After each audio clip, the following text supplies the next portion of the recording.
Remember 8 days ago when we celebrated the end of 2020 and anticipated the peace and renewal that 2021 would bring? Yeah, somebody forgot to knock on wood.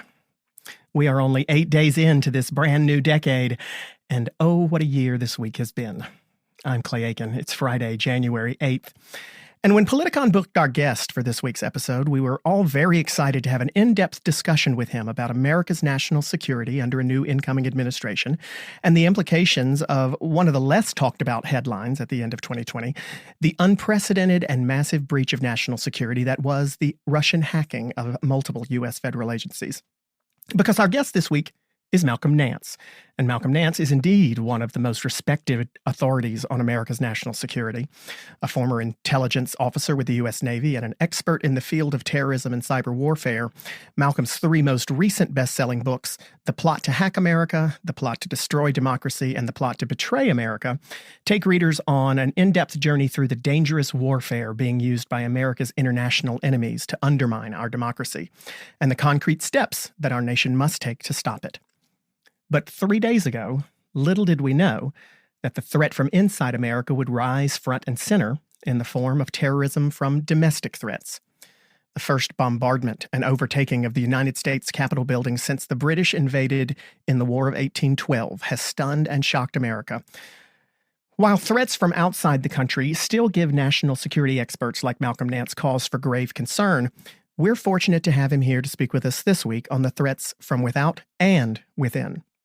Which threat is more severe and pressing, the domestic division and violence resulting from it, or the infiltration and manipulation coming from our enemies like Russia? Are there ways that the two threats are interrelated? And holy shit, y'all, how the heck are we going to get along? You've done numerous books on the threats from outside. The plot to destroy, the plot to the... I can't get them all. I did put them in the intro. Plot to hack America, plot to destroy democracy. Yeah. But do you think, is this worse? Is the inside threat worse than the outside threat? It's always worse. And, in terrorism, we have a saying, when you have these international terrorist attacks, we always say the second attack is an American. So, good example. Remember 9/11, they flew airplanes into a building, right? Do you remember the second airplane attack that occurred right after 9/11? No, I don't. That's right. Was it was it the guy with the underwear bomb? No, it was. No, you're thinking of, no. I'm not that kind of plot. Took a plane, flew it into a building. Shut up. Why did I not remember this? Because it was a couple of weeks later. It got very low profile. A guy took a private airplane and flew it into a building in Miami. And the third one was the one in Texas a couple of years later. The guy who flew his airplane filled with fuel into the side of a IRS building in Dallas. And the second attack is always an American. Now they're setting the pace. But what is this the second one from? We had the hack last month, right? They're setting the pace now. We have a completely different threat, a new order of magnitude. But so they're experts in cyber warfare, like you have spent your life studying and being an expert in, who kind of are on top of what's going on in that world when it comes to internet. Are there not people paying attention to what's on the dark web inside the QAnon world? Like, I know you had to have been asked this question 100 times this week. Yeah. Why did we not see it? It was right on Parler. Yeah. Well, I saw it. And everybody that was working with me saw it. We had been monitoring. Yeah, well, that's different. I think that's just a lie. I think that that statement that was made by Capitol Hill Police that they didn't see any threat, they didn't think that it would go to this level. It was all over. It was all over Twitter. It was all over Parler, Instagram, Facebook. They had how to hide your weapons and all sorts of things. It wasn't just in their dark web. It wasn't just on their Telegram links, although we were monitoring Telegram as well. They have, secure signal chat groups and things like that. But the whole thought of occupying the Capitol, that's what they were calling it, stop the steal. They were come there to occupy D.C. And it was very clear that they were at least going to make a a demonstration action at the Capitol. But you have to understand something. I base their threat capability off of the indictment against the Michigan militiamen who were going to kidnap and kill Governor Gretchen Whitmer.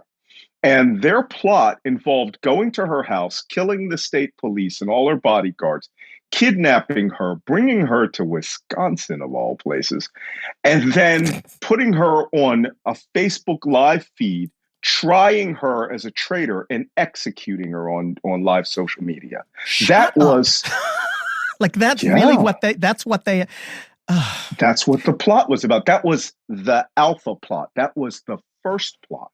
And they were having some difficulties, including the guy that had turned FBI informant, because he didn't want to kill the police, because, they're all about the police. So the second plot, the B plot, was that they were trying to gather up 200 armed men to storm the state capitol. They would shut out the police. They disarm the police. They would shut out the police. They would let the Republicans go, and then they would start summarily executing all the Democrats on live television. That was the B plot. And my standard shifted right there, that all security needs to be prepared to repel that level of assault. Especially because it was Michigan, I think, I don't. Right. It was Michigan where they did actually storm the Capitol building in the summer, isn't it? Well, what they did was they had an armed protest with the state troopers and everything, and they got inside the galleries and everything, which was because it was all legal to do that. Right. Right? Harken back to the Black Panthers with shotguns going into the California State House in the late 60s, right? That's what created California gun bans, right? Black people with guns. But these guys, with their long rifles shouting in the face of state troopers, all of this was about wearing a mask. I mean, all of it. But this group had decided that she was a tyrant. She needed to be tried and executed. And it involved people from 4 different states, as far away as Delaware. And they were meeting secretly.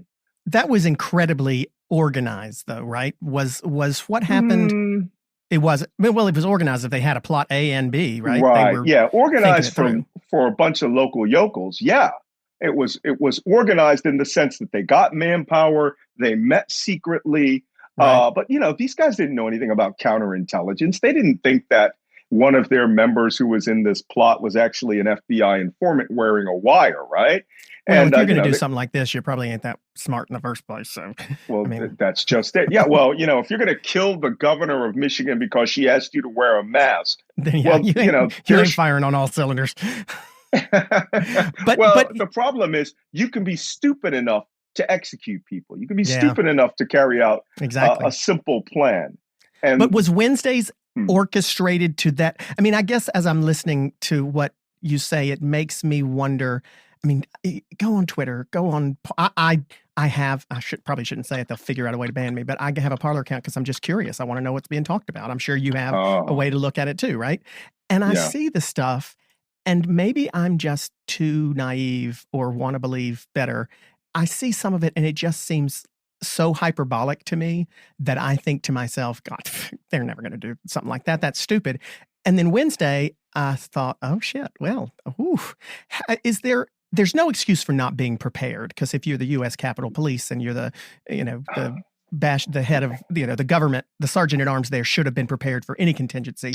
But is there an argument that some of this stuff on social media becomes so hyperbolic that it's hard to know whether a threat is serious or not? No, really? And let me tell you how really serious this is. And I have to be honest. I think the news media does not understand the depth of the gravity of this situation. Okay.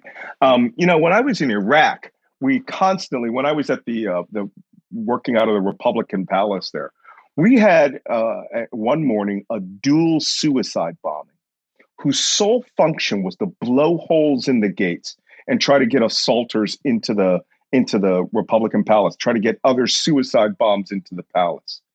The minimal standard for the United States Capitol, with all of our representatives in 2 chambers, their staff, should be that the Capitol Hill police should be able to stop any number of rampant people attempting to not just breach the building, but approaching the building, right? And so they thought that, the real, I was watching the live feed streams from these people. I had 4 people watching 4 different live streams that represented the 4 areas that the giant crowds were going. And I happened to be lucky enough to stumble on one guy who was on the leading edge. He was like one of the first guys over on the western side of the Capitol where the inauguration is going to be held. And I noticed immediately these guys were young. Everybody was in their younger than their mid-30s, mid-20s. And I thought, oh, that's interesting. This is like, what we call MAMs, military-aged men, right? Mm-hmm. All with their beards. And I started looking for tactical helmets, right? Guys who had helmets and backpacks. And there were a number of them. But for the most part, the young guys came first. Then came a wave of older guys, right? Vietnam veterans and things like that. And then the guys who arguably you would sort of expect to see at a Trump rally. Right. More so than the younger ones up front, right? Yeah, but there was a boatload of younger guys. No, right. And then I started seeing the helmets and the backpacks. And, and helmets and backpacks indicated to me that there were these QAnon, Boogaloo Boy, not QAnon, the Boogaloo Boy, 3%ers, Proud Boy type young guys who were in there. And since they couldn't be Proud Boys in public, all they had to do was put on a Trump hat, carry their gear in a backpack. And they were the real leading edge to fighting along the Western Portico. And then one guy pops out in tan body armor and a green combat helmet and a face mask. And he pulls out a knife and he cuts the hoarding leading to the scaffolding that allowed all the people to flow to the left to flank the Capitol Hill police. And they started climbing into the scaffolding over the inauguration area. And I thought, there's your breach. But what I didn't know was there was another 1,000 or so people that had flowed all the way to the north side of the Capitol, the side where Union Station is at, and come completely around to the east, and then overflowed and filled to the point where they pushed and were pressuring the barriers. Right. I saw that along there. And that's where the cops opened the barrier. And I thought, what the H is that? Because my initial thought, they're afraid that these people will hurt themselves on the barrier. But on the western side of the Capitol, where the guys in the yellow and black were, the guys who were essentially the ramped up riot guys, they were flashbanging and pepper spraying the hell out of everybody. But the guys on the east were like concierges at a hotel. And I thought, this is all wrong. And then my daughter, who works for me, she's my executive assistant, I put her on one of the live streams when the people got to the top of the stair and there was one prominent American flag up there on a pole. And I said, the moment that flag disappears, right, I want you to tell me, because it means the flag went into the building and they breached the door. And about 2 minutes later, she goes, the flag is moving. Now it's disappeared. And I thought, how did they get into the building? How? How is that humanly possible? People had been climbing on all sides and had been going through the windows, had been going through ledges, smashing all the windows, and then just used mass people power to knock through the doors. And that's where you see the video of the one cop, right? And the kind of doors it wasn't blast doors, right? Right. It was just emergency doors with the push bar. Right? And all you had to do was get somebody in there and push that push bar and the door goes open, which is what happened.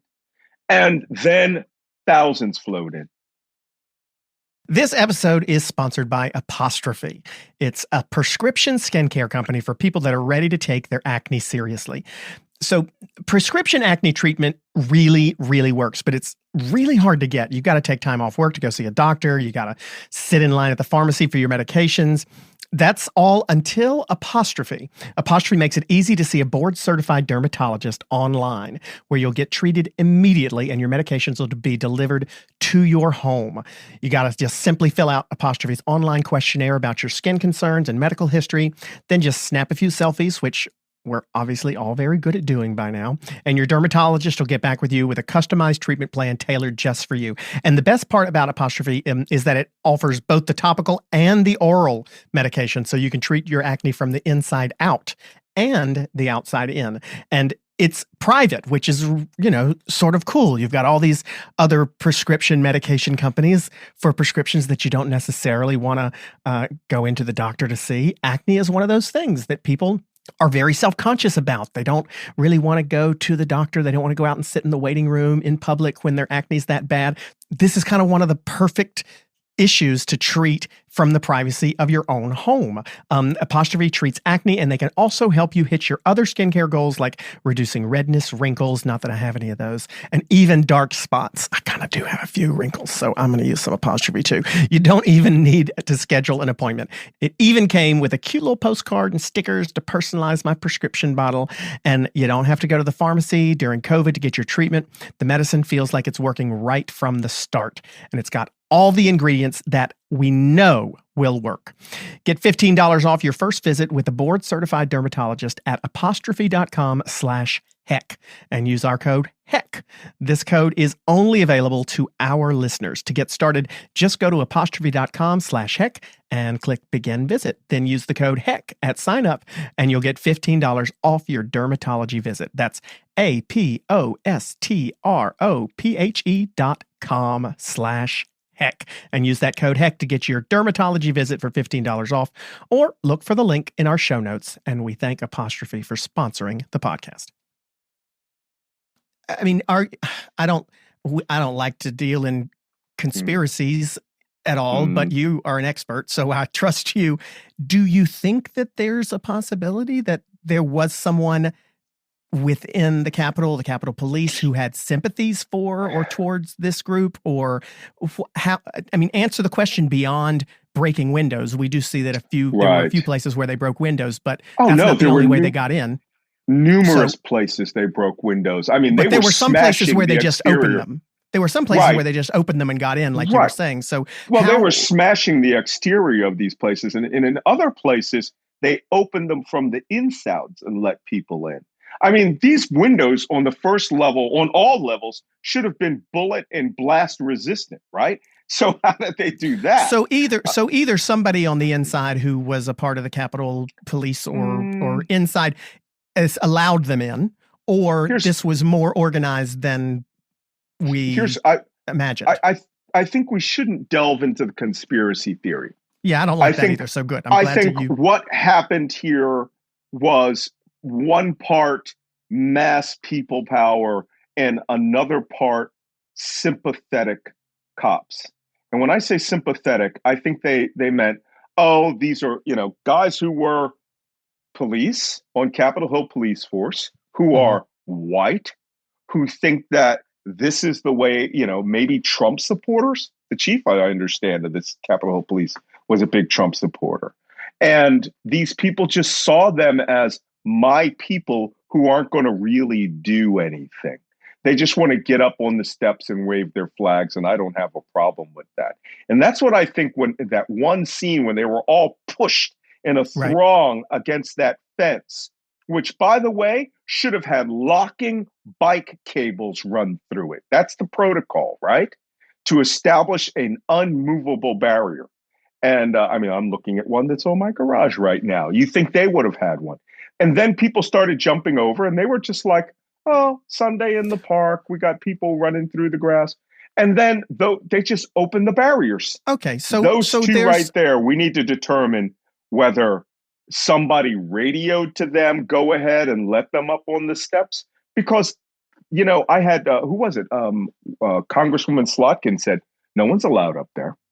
Right? So no one comes in through those doors. I want to back up just a hair, because what it seems like I'm hearing is certainly there was a degree of mass people power that allowed Right. them to get past that barricade and up on Right. the steps, and that there may have been some, well, they're not going to do anything. They're going to wave their, but when you say something like there should have been there should have been bike lock type stuff to make that barrier stronger. That's not a shortcoming or a oversight or something that happened as a result of this large crowd that we didn't expect. That's sloppy, not preparation, right? Not being prepared. Let me tell you that little story about what the minimal standard for that event was. I want to describe to you the event as it really stood. And this is where I think the media does not understand how deathly serious this was.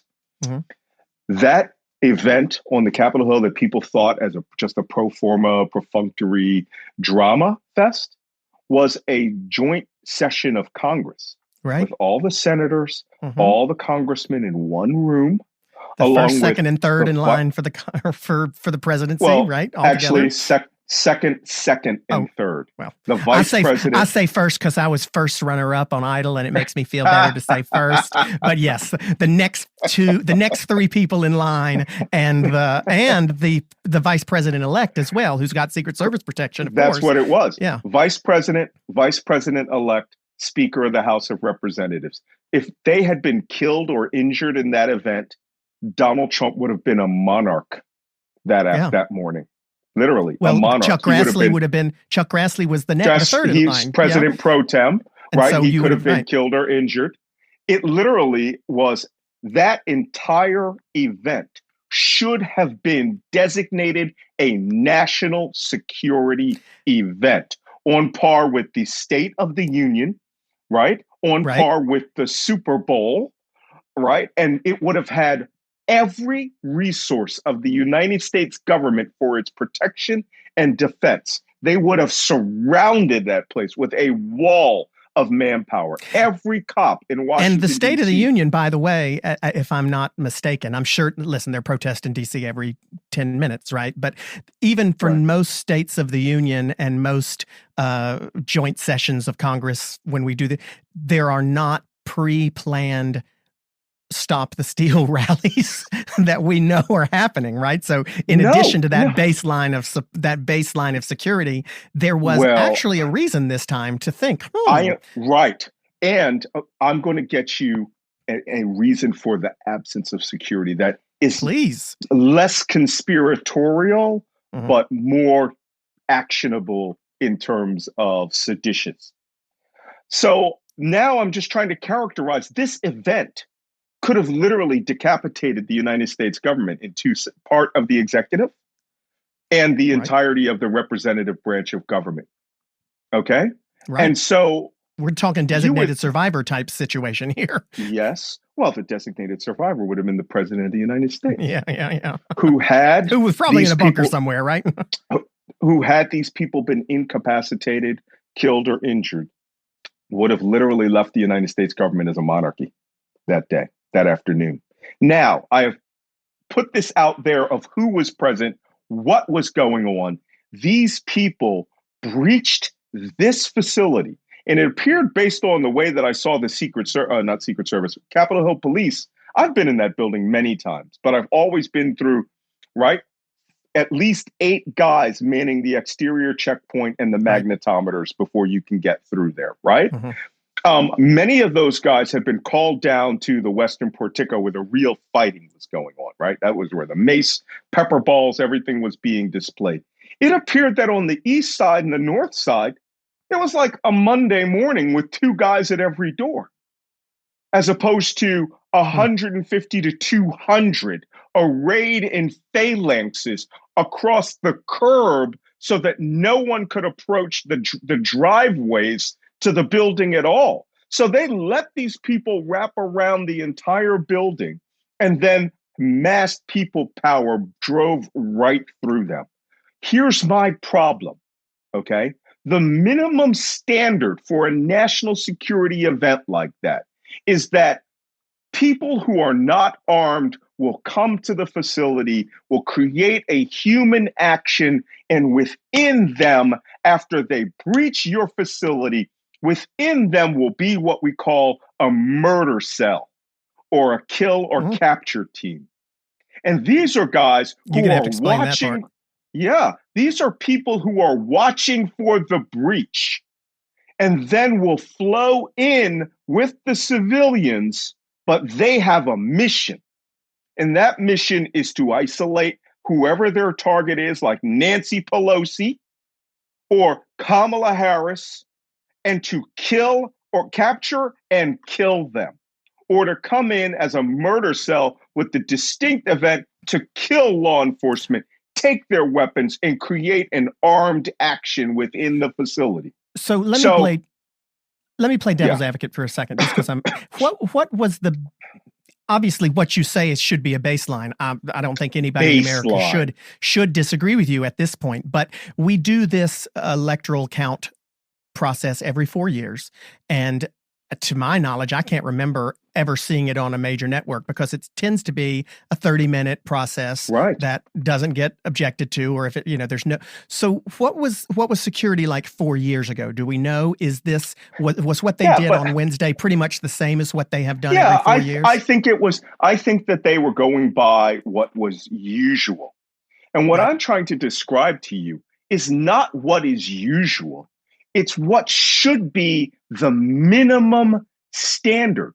I don't care if there are 1,000 Shriners out in front of that place. If they all storm a single security checkpoint, an entry control point, and breach through there, and then guys who were standing off to the side with backpacks, with guns and grenades and Molotov cocktails, flow behind them to the point where no one can stop them. That should be the minimum standard of security, to stop an assault at that level, no matter what day of the week it is, no matter what day of the year it is. Yeah, but I mean, listen, I don't disagree with you at all. And I don't think, like I said, anybody in America should disagree with you right now. But isn't this an ongoing problem that the country has? We are not necessarily proactive. We don't fix bridges until they've fallen. We don't fix, we don't address cybersecurity until there's been a hack or a breach. This is not necessarily a new thing, is it? This is, we aren't proactive. We don't put the money up to do these security things until we don't think about security for Congress members until Gabby Giffords is shot, right? That's insane. I don't disagree with you at all, but it shouldn't surprise us because it's something we do. We're just not good at it. But you shouldn't have to wait until ISIS or Al Qaeda assaults the Capitol after fucking amen. I agree with you. after watching 2 movies, one with Gerard Butler about how to attack the White House, right? I mean, listen, you're absolutely right.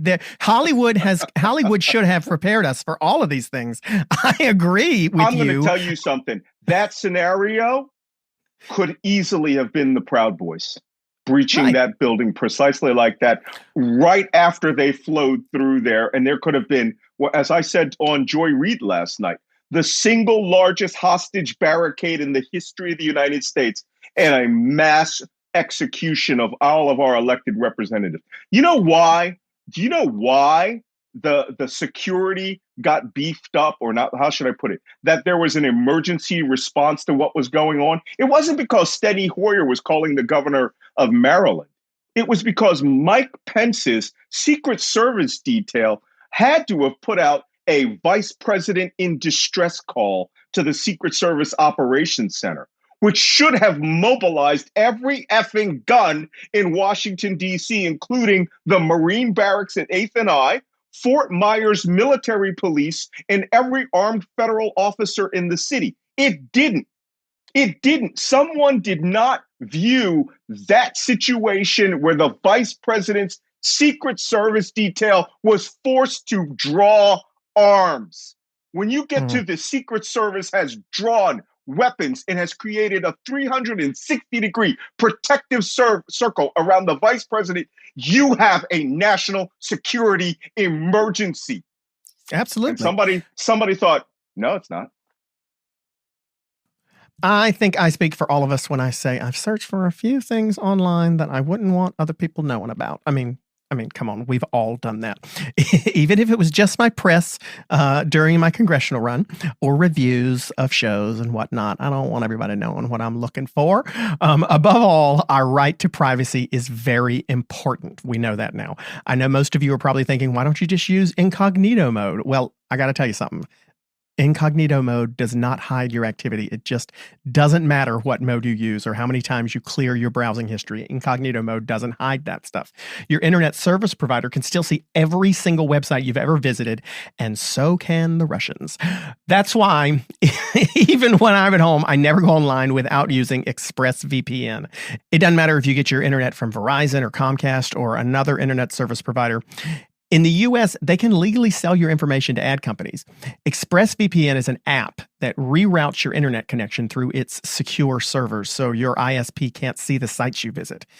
ExpressVPN also keeps all your information secure by encrypting 100% of your data with the most powerful encryption available. Most of the time, I don't even realize I have ExpressVPN on. It just runs seamlessly in the background, and so it's easy to use. All you have to do is tap one button and you are protected. ExpressVPN is available on all your devices, phones, computers, tablets, even your smart TV actually too. So there's no excuse for you to not be using it. Protect your online activity today with the VPN rated #1 by CNET and Wired. Visit our exclusive link, expressvpn.com/heck, and you can get an extra 3 months free on a 1-year package. That's expressvpn.com/heck. expressvpn.com/heck to learn more or look for the link in our show notes. So, but we got two issues here, right? We got being proactive to get to that. We should have been at the baseline to begin with. But again, I think that's just a national problem we have. We're not good at it, and hopefully they'll get better at it soon. But we've got, I mean, we'll hopefully have some time in a minute to talk about Russia, et cetera. We've not been proactive with that either. But this second problem, this reactive problem, which I mean, in as much as even the reaction wasn't enough. The reaction wasn't enough. Whose fault is that? I'm going to explain why. Please. And you're not going to like it. You're not going to like it one day. I haven't liked much in the past year, so bring it. I'm going to be honest with you. I mean, I've been working in counterterrorism well over 3.5 decades. I have been all over the place. I have been inside the blast radius of multiple suicide bombers. I have seen assaults and breaches and mass gunmen running rampant through hotels.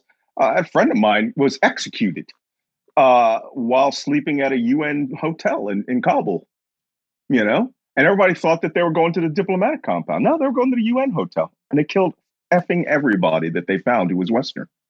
You think that we would know this and that the Capitol would be a potential scenario for a Gerard Butler movie, right? With North Koreans breaching the place. Here's what the problem was. Donald Trump called that rally. And the entire structure of the United States government viewed that rally as friendly. Okay? Donald Trump was at that rally. So the president of the United States drives over to speak in front of a crowd of what's now estimated to be 40 to 50,000 people, which means a security corridor across the ellipse and to the back of, the area around the Lincoln Memorial had to have been created for him. For him, right. There should have been enough for the Capitol building for him, right? Right. So all of these resources of the United States government that should have been in place for a rally of that size, right, that magnitude, they weren't put in place. They weren't put in place because the entirety of the security infrastructure of Washington, D.C., that was managed by the executive branch, that was managed by the Capitol Hill police chief, the sergeant at arms, and everybody except the Metropolitan Police Department of Washington, D.C., because they're prepared. They're an independent jurisdiction. They cannot tell everything that happens on the Capitol Hill and the Parkway and the mall has nothing to do with Washington, D.C. until you call them to come and assist and provide perimeter security or extra manpower or intersection control and things like that. And they weren't called right? until they weren't called for a long time, were they? They weren't called until the building was completely breached, and they were called in to disperse, right? And then within an hour, because Capitol Hill Police is the 9th largest police force in the United States. Did you know that? They're no, I assumed that they were smaller than they. Oh, I did not realize they're that big. 2,300 men. Oh shit! They are almost not Wednesday. Big. They are almost because they only had the guys from the day shift on. Mm-hmm. They didn't mobilize for a national security event. What they was going on with the Pentagon? Watch sections. Where was the Pentagon's Pentagon's a completely different animal. Okay, they're across the river. But where were there? What were they not? The National Guard was not called in until Larry Hogan. Well, that's not entirely true either. Okay. This is Larry Hogan was called because people were calling from the Capitol when they were under siege. And I don't think, oh God, it's mind-boggling. This really upsets me.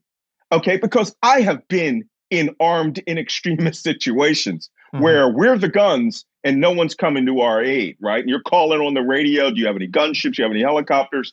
And it's just like, we're going to duke it out, boys. Well, if you're in the well of the House of Representatives and your power is to exercise the authority of getting people to come and assist in a cross-state environment, and the governor of Maryland is going, I don't have the authority. Hey, you know what? I will go and flow those people to you, and authority will come when they arrive, right? This is why the response was so horrific and why this could have turned into a national bloodbath, okay? Because people put up their structures, people put up their protocols, and people put up, with the exception of Mike Pence's and Kamala Harris's and Nancy Pelosi's Secret Service details, right? They called away an emergency. They were the only ones who were vaguely prepared in any way. They're trained for those things, for the vice president and the vice president elect. I want to emphasize this again. When the Secret Service draws all weapons and goes 360-degree protection on the vice president of the United States, you have a national security emergency. National security. What does it tell you about the motivations of these terrorists, which I think everybody's calling them that, when they were looting? I mean, they were leaving notes, and I'll tell you, the thing that blows my mind the most is they were videotaping themselves doing it. Everybody had a camera, almost no shame to it at all, as if they didn't even realize they were breaking the law. It's going to be the easiest investigation to find these folks because Instagram's already found them all from their own pictures. So what does that tell you about their motivation? Did they just not think they were doing anything wrong? I know several of them personally, including a guy named Matt Gregoire, who goes by the handle of Baked Alaska, who 3 years ago at Politicon, Pasadena, I warned him on camera, do not move from being a blogger into extremism. And he did it at Charlottesville and got pepper sprayed in the eye, or bear sprayed in the eye, almost lost his eye. He was in Nancy Pelosi's office on Wednesday, is about to be cooked. So I just want to make one more point before I answer your question, because I'm trying to work you guys up into a frenzy of, holy cow, this is way worse than we even know. Well, I think you're getting me there. But the reason that this was so dangerous is because the presumption of all levels of the United States government was that white Trump protesters are allies and they won't do anything. Right. Voila. Well, now, we see what they mass murder could have occurred in that building, and I suspect there were murder cells in there. I suspect there were people who thought if they caught Nancy Pelosi, they would strip her and beat her to within an inch of her life, if not actually kill her. Because you know what? Plausible. I've been in the middle of a mob, once in India, once in Baghdad, and a mob is not human beings. Right. Okay, It's a mob is we saw what they human. did to Muammar Gaddafi, right? I mean, Right. that's what they would have ended up doing. But Yeah, but let me. Gaddafi needed to get that. Well, fair Well, enough. I'm just saying He should be out of there. he was actually in a military action. He wasn't in a mob. Ceausescu, all right, was in a mob. All right, Nicolae Ceausescu, where they dragged them out, stripped them, and beat them. These people, when they get into a mob action, they will do anything. So, what did they think they were doing? I think they were doing what they all had been saying to each other for weeks and weeks and weeks. They were going to take over the Capitol and they were going to take back the government of the United States and install Donald Trump as president. Lord help us. Okay, well, let me ask you this, though. So I'm worked into a frenzy because I feel it.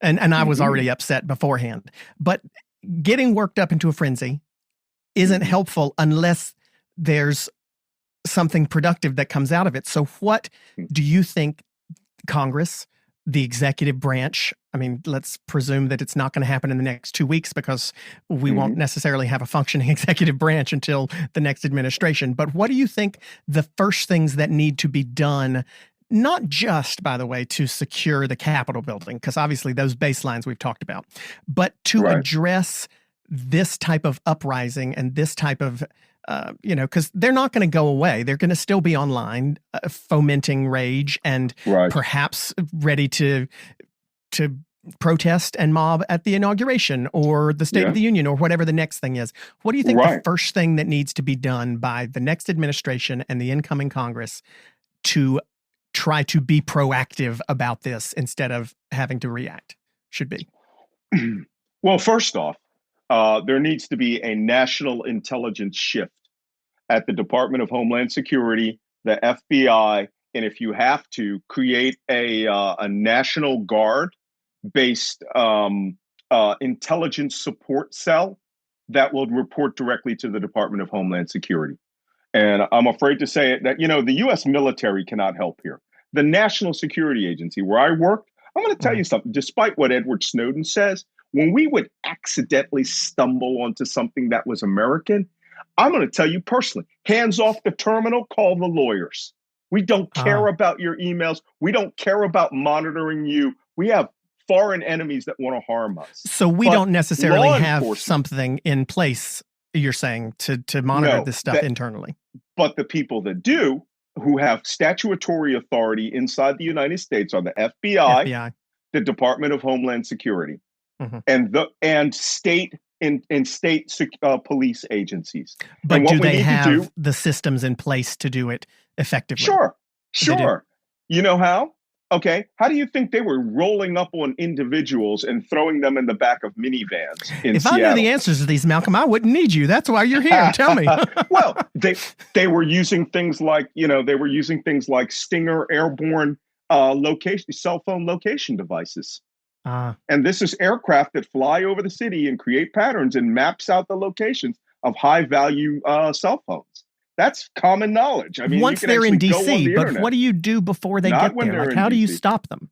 Well, you do LEO intelligence, and you transform the Joint Terrorism Task Force around the United States, augment them 100%, and tell them their mission is now 75% American insurgents or insurrectionists, 25% ISIS and Al Qaeda, and you leave. You make the JTTFs go out and start doing their job. Do you know what the Joint Terrorism Task Forces have been doing over the last year? That was a mission that no one thought about. It was that they were going and stopping kids that were going on social media and threatening to go shoot their schools. And JTTFs saw that as a terroristic threat and were going and doing interviews of these kids. Well, fair in the sense that that's the thing that we've reacted to recently. Those have been the things in the news that we've seen, and we've all recognized, this is something we need to stop. But they've spent their time on that instead of focusing on what perhaps is even a bigger threat. Because militiamen, internal insurrectionists, budding self-radicalized individual, Proud Boys, Boogaloo Boys, all these people, you're still American citizens with rights, okay? But as a collective, we can still do preventive law enforcement interviews and intelligence collection, but you have to assume that it's a threat. And the reason that they don't assume that they're a threat is because they're white guys with guns. Well, hopefully that changes on January 20th, and we have a different. Well, it's going to have to change this morning, right? Because I've already started putting out tweets that they're saying they're coming back on the 19th and they're bringing guns. So that means the mall in its entirety, from Pennsylvania Avenue all the way down to the yacht basin, all the way to the Lincoln Memorial and Memorial Bridge, needs to be closed to pedestrians. Okay, so let me ask you a question from, it's completely ignorance. Sure. I don't even know who the Attorney General is right now. So let's assume that this particular administration that will be in place on January 19th, we've already heard word that the Trumps plan on leaving town by the 19th. Let's assume that the administration in place right now doesn't prepare for what you're talking about as a possibility on the 19th. You mean deliberately, like they did on Wednesday? Because that was my thrust of my argument. Or whether it's deliberately or just passively, because no one at the top of the Justice Department on the 19th, whoever that is, tells them to be prepared. Are there people in Congress who can make decisions to say? I mean, there's no mechanism for Congress to instruct the Justice Department, all of these there's no mechanism for them to enact those resources, right? It's going to have to come from the Justice Department on the 19th to do that, right? I think, yes, you're absolutely right. All of those agencies still have statutory authority right up till 12 noon, right? 12 noon on the day of the inauguration, and then they fall under the authority of President Joe Biden at 1 minute past noon. However, so what if Trump just says, screw it, I don't care, let him? I mean, I'm out, and I don't want you to tell him to do anything. There's career officers there who are not going to let that happen. Let me tell you, I was a watchstander. I want to believe you, but damn it, Malcolm, you got me worked up now. So what the hell you expect? The problem is those career officers can't mobilize resources. Remember in Lafayette Square, all of those armed cops and everything that were there? Donald Trump ordered the Attorney General to mobilize Bureau of Prison Special Response Forces. He brought in Bureau of Prison cops from dozens of prisons all over the United States because they're riot trained. BATF, FBI hostage rescue team, every armed cop within shouting. But only the president can do that, is what you're saying. No, the Attorney General could do it. The acting Attorney General could do it. But if this administration and anybody decides they're not going to take preparations for this inauguration, you can actually try them. You can charge them criminally. So there's the answer that by I'm the looking new for. Attorney General. Okay, that's what I was trying to get to. That there is recourse to make us feel more comfortable. They violate their oath, and they took deliberate or negligent actions. If someone gets injured or hurt or killed, negligent homicide. Now that is clear for something like the inauguration, but I'm still stuck on the fact that the 19th is not the inauguration. Maybe someone could make the argument, well, we were prepared for the inauguration, but we weren't prepared for the day before it. So tragedy could strike with them being able to make a claim ignorance, right? Here's something that can happen that is within the jurisdiction of an entity that is not beholden to Donald Trump. Mayor Muriel Bowser, who I hope this year becomes Governor Bowser, who is no one to be messed with. Okay, she is serious as a heart attack. She could just work it out with the Capitol Hill Police and say, "Okay, here's what we're going to do. We are going to establish a perimeter along Constitution Avenue. Right, the left side, the south side of the street is yours. The north side of the street is ours. Going all the way down to 2nd Street Southwest." And cutting down 2nd Street Southwest and going to the waterfront, and no one is going to be allowed to cross our perimeter, which means you'd have to cross the Potomac on a boat. Well, I hope you've called her, Malcolm. Are you gonna be involved in the Biden administration in any way? No, to come help with these ideas, because you've already got it planned. I'll tell you what is that if they want my help, they can give me an ambassador, a counterterrorism ambassadorship to Mali or someplace where I can really help. But it's interestingly, you said Mali, not Bali. Mali. That's Mali is not I was thinking you wanted to go to somewhere beautiful and gorgeous. You're talking about getting into the thick of it. You want to go into the thick of it. I'll tell you an interesting story real quick. My late wife, who passed last year, was a brilliant landscape architect, and she was the landscape architect of the city of Washington, D.C. And she was, after 9/11, brought into the planning commission for the protection of infrastructure in D.C., including putting up hoarding, bollards, emergency personnel stopgaps, all of these things. And she took part in helping create the barriers and the pop-up barriers and little things that you wouldn't notice, like hoarding and what they call haw-haws. These are those knee-high little steps that you have to take up around the Washington Monument now. That's an anti-vehicle barrier. And it's designed to make running people slow down and stop and get shot. It's proactive. It's proactive, right? Well, I'm glad she was doing that. Someone needed to. She was actually recruited to go to the city of Abu Dhabi, and we lived in Abu Dhabi for 10 years, where she did the same thing. And after every major terrorism incident, they'd bring people together from this major contracting company she worked for, and they would say, we need to make a change based on this terrorist attack, like the London vehicle attacks, for example. They put personnel controls in on like every major sidewalk. But in the Middle East, they could do it in a week. They'll say, okay, here's $1 billion. Right. Get it done next week and overcharge us and deliver it 6 months late. So we know we're getting quality. Washington does not work that way. It doesn't move at all. You know what? There's a joke that I made this morning when I was talking to my friend Naveed Jamali. I said, you know what was at the top of the Capitol? Probably 4 teams of Capitol Hill police holding shoulder-fired surface-to-air missiles, looking down at the riot coming in, attacking the building, and thinking, well, maybe we should have planned for this one. Because they planned for airplane coming to crash into the Capitol, right? Right. But one wonders what could happen while they're busy looking down. Yeah. Oh, geez. I don't even want to think about it. Well, we need you to think about it, Malcolm. You're the guy who thinks about these things. Come on. Always thinking about this stuff. I want to move on. Well, so there's a project. There's a task for you to think about later. Okay. I want to move on to our quick fire questions. We got a lot of them in before Wednesday from listeners who wanted to ask you a specific question. You can send them in if you're listening. You can send them for our guests either via Twitter or Instagram at Politicon, or email them podcasts@politicon.com. So some of them are not going to be about specifically what happened at the Capitol building this week, but I wanted to talk a little bit about international, so we use this as an opportunity.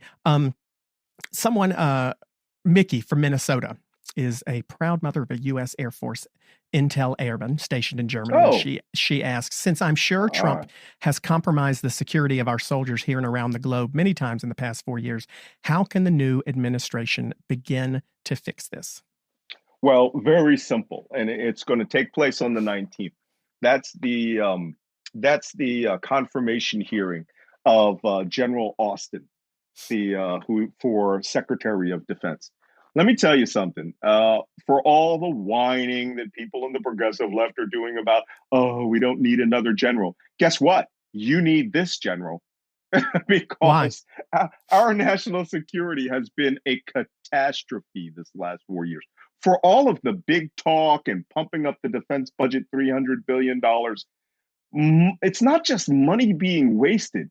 There is no centralized strategy that actually emanated from the White House other than let's piss off all of our NATO allies. Let's pull out of our central strategic logistics hub in Europe, out of Germany, and let's entertain the idea of moving to a place called Camp Trump in Poland, right? And then let's surrender all of our Middle Eastern influence that we have built up since the 1940s and give it to Russia, right? Is that the fault of the general who's the chair of the joint? I mean, is that their fault, or is that just the fact that they have to do what the president tells them to do? It's the fact that the president and his crazy staff Right. has seriously damaged the national security of the United States. And, let me tell you something. When Donald Trump wanted Lafayette Square cleared, 2 days before, he made a phone call with the governors. And General Milley, the chairman of the Joint Chiefs of Staff, happened to be there, along with Secretary of Defense Esper. And Trump went on this rant where he goes, "This is General Milley. This is General Milley. He's a tough guy. He's a tough guy. You're going to be hearing a lot about him. He's going to be clearing all this out." General Milley was like, "Whoa, dude, that's not my job." Right. Okay. My job is to defend America against, people landing on the coast, the Chesapeake coast and marching up and setting fire to the Capitol, to defend the United States abroad with its armed forces, not to be used in the United States. Donald Trump had no clue that's how the armed forces worked 4 years into his administration. So the new Secretary of Defense, General Austin, having been a general who will now be Mr. Austin, the Secretary of Defense, will realign our strategic alliances, our posture overseas abroad, give our beleaguered soldiers a break, put personnel where they need to go, rein in all the money Donald Trump dumped on his friends as defense contracts, and give some semblance of a strategy about how the United States will view itself in the world. And then we'll listen to the experts on the National Security Council who will not be lining their pockets to go on to Fox News and get a Chiron headline, right? That's what the Trump team was. People who wanted to be think tankers after Donald Trump. Those days are over. We go back to normal now in, protecting America. Hope there's time and there's not much damage that it can't be fixed. Craig from Tacoma, Washington asks a question that goes along those lines. He asks, has the political divide in the country made it into the rank and file armed forces? And if so, how much should that concern us? No. And I'm going to tell you why. Okay. All young soldiers, right, who are about 24 years old and below, they're all stupid. Okay. I'm saying that as I was a Navy senior chief petty officer. My job as middle enlisted management, just one step below, sergeant major. I was equivalent to a first sergeant or Marine, master gunnery sergeant. Our job was to recalibrate stupid. And everybody who is young and new in the armed forces, they're stupid. Okay. But after time, you start growing into your job. You start becoming more mature. You make E5, you make sergeant or E6, staff sergeant or first class petty officer. And this is across the board in the armed forces. But when you're an E1 and E2 and E3 and an E4, which is just like the basic seaman, sailor, soldier, you're a dope and you don't know anything about politics. That being said, Donald Trump's approval rating in the armed forces is about 33 to 36%. Okay. And I'm going to tell you right now, his disapproval rating was 48% last time I checked. Because here's what people in the military who are careerists don't want. They don't want to be sent away from their families for no reason, just to posture. If there's not a mission behind it, they're going to be pissed. They don't want anybody messing with their family's health care, like TRICARE. They don't want people stopping their pay raises for political purposes. And here's the most important factor. When you get to the E5 and above level, the sergeant and above level, you cannot tolerate idiots. Right. And we can also not tolerate incompetence because it will kill us in the field. Someone's stupidity. So we have this finely tuned stupid meter. And one of the things it's pinging real hard. Yeah, when that bad boy pings hard, I come into the picture, a Navy chief or a Marine gunnery sergeant or an Air Force master sergeant. And you know what happens? We start doing the time-honored duty of recalibration. Well, the problem bring on the recalibration. What happens when the commander-in-chief is an incompetent idiot? We see it immediately. We can't do anything about it, but we won't respect it. And we definitely will, reject it. So that's why they hate Donald Trump. The man's a moron, and the armed forces knows it. Well, you won't get any argument here. Helen from San Diego asks, is democracy advancing anywhere anymore? Well, it is. It will in a couple of weeks. That seems to be, I feel like that's going to be the answer to the rest of these. I mean, no, there's so much that we have to just wait 2 more weeks on. A very, very serious retraction in democracy here in the United States in the last 4 years. You now see that one man can destroy American democracy, 244 years of it. Donald Trump will be considered, and I've said this before, I'll say it again. I actually had Andrew Sullivan get mad at me and call me a conspiracy theorist and a fabulist because I said Donald Trump was like Benedict Arnold. No, Benedict Arnold served our nation honorably before he became a traitor. So Donald Trump's not at all like him, and actually was a competent commander. No, Donald Trump, I promise you this, because how he so damaged this country, he will have a black shroud over his presidential portrait in the White House. Oh, good Lord. Well, wouldn't that be something? We don't have time for but one more, but I'm going to ask this because it's I think Danielle from Jacksonville, Florida is about to make a life decision of some kind here. And she asks, what branch of the service would you recommend? What do you want to do? I mean, you want to shoot things and go bang? Join the Army. What I like about the Army now is that women have real equal opportunity in the Army. They can try out for just about anything.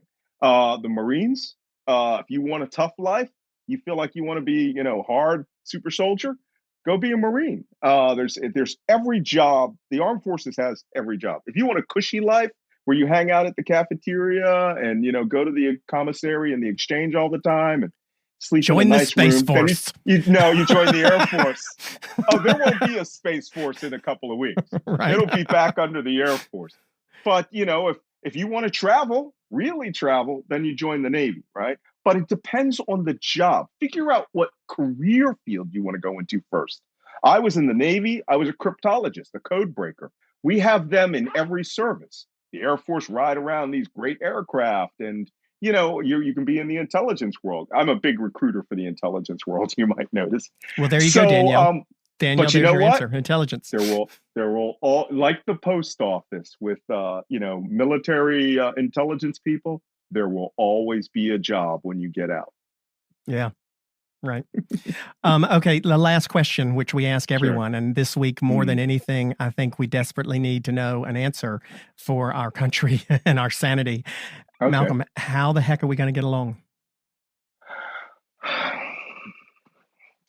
I'm afraid, I'm a bit optimistic that, the guys who just with a white hot passion hate Joe Biden and are calling him a member of the Chinese Communist Party and Beijing Joe, in about a year are going to realize that he is just like as dull as dishwater.